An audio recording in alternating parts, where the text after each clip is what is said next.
Peraungan sirene merobek udara. Jalanan lumpuh total.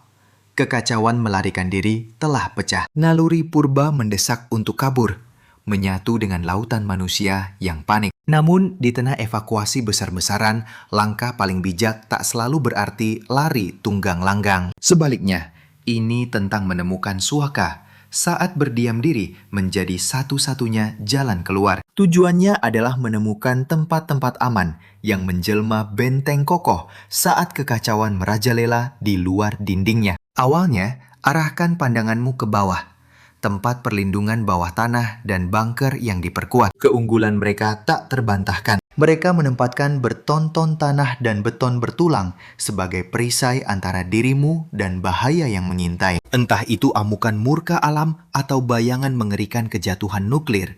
Ini jauh lebih dari sekedar gudang bawah tanah berlumut sarang laba-laba. Bayangkan Ontario, Kanada, rumah bagi suaka Ark 2, fasilitas seluas 10.000 kaki persegi yang dibangun secara cerdik dari 42 bas sekolah yang ditanam di bawah tanah, mampu menampung 500 jiwa dan dilengkapi pusat komunikasi khusus. Namun, sebuah bunker tak berarti apa-apa jika tak disiapkan. Perawatan adalah kunci utama. Sangat penting untuk memastikan semua sistemnya berfungsi sempurna dan telah dilengkapi secara menyeluruh dengan pasokan makanan, air, dan medis jauh sebelum kebutuhan mendesak tiba. Selanjutnya, renungkan benteng yang tersembunyi di dalam kediamanmu sendiri.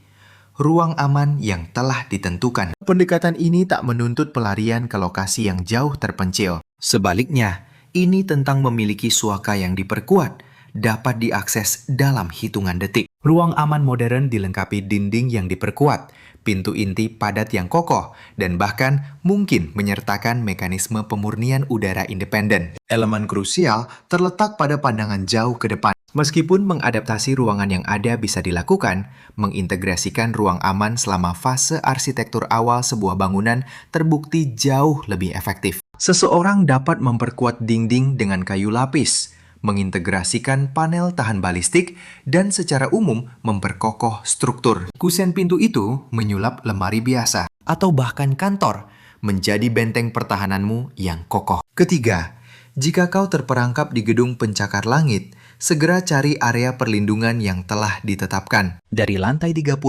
mencapai jalanan hanyalah angan-angan belaka. Zona-zona aman khusus ini dibangun secara presisi, memang untuk menghadapi situasi genting semacam itu. Area-area ini adalah tempat yang kokoh secara struktural, seringkali berada di dekat tangga darurat, dilengkapi dengan sistem komunikasi dua arah pribadi untuk menghubungkanmu langsung dengan tim penyelamat. Banyak negara kini mewajibkan keberadaan area ini dalam peraturan bangunan mereka. Kenali baik-baik, letaknya di lantai tempatmu berada. Latihan evakuasi yang rutin bukanlah sekedar gangguan birokrasi. Latihan itu menanamkan respons naluriah yang akan membimbingmu ke sana, bahkan saat pikiranmu kalut. Keempat, ingatlah benteng-benteng bersejarah, bunker pelindungan serangan udara. Banyak diantaranya dibangun saat konflik masa lalu, ditempatkan secara strategis dan sangat kokoh. Lebih dari itu, mereka bukan sekedar peninggalan sejarah. Negara-negara seperti Swiss dan Israel secara konsisten merawat dan menyempurnakan sistem pertahanan mereka yang luas. Swiss memiliki kapasitas perlindungan yang memadai bagi seluruh penduduknya,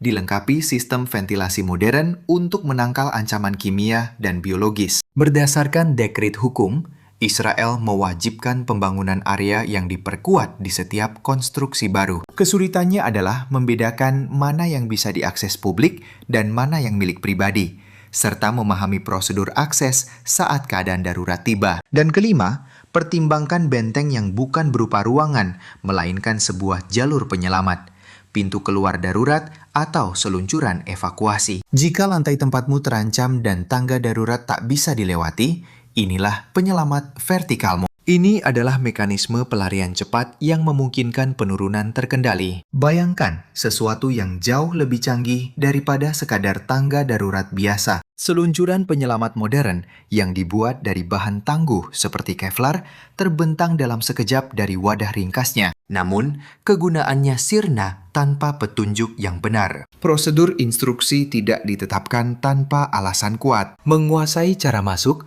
pengoperasian, dan keluar yang benar dari seluncuran itu mutlak diperlukan. Bentengmu ini menawarkan jalur yang jelas dan telah dilatih menuju keselamatan. Bunker bawah tanah, ruang yang diperkuat, suaka di ketinggian, tempat berlindung kuno, dan jalur pelarian yang telah ditetapkan. Kelima lokasi ini melampaui sekadar beton dan baja. Mereka mewujudkan skema yang dirancang cermat, pendekatan strategis yang bergantung pada pandangan ke depan, persiapan yang teliti, dan disiplin tak tergoyahkan untuk menjaga kesiapsiagaanmu. Sebab saat kerumunan panik melarikan diri, benteng terpenting bukanlah semata-mata lokasi fisik.